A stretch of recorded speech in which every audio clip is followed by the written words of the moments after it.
28th of April, we're going to be at Serena Hotel.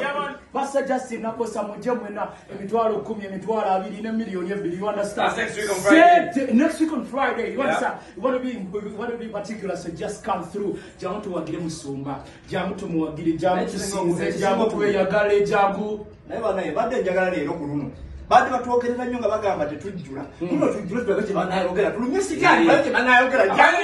You can also find the tickets and answer na ku worship house. Also sangayo. Also genda ku that's a Serena. Na yendo also kubanga wefuna ticket zo ko naku. So let's have no reason, let's have no excuses to be before God.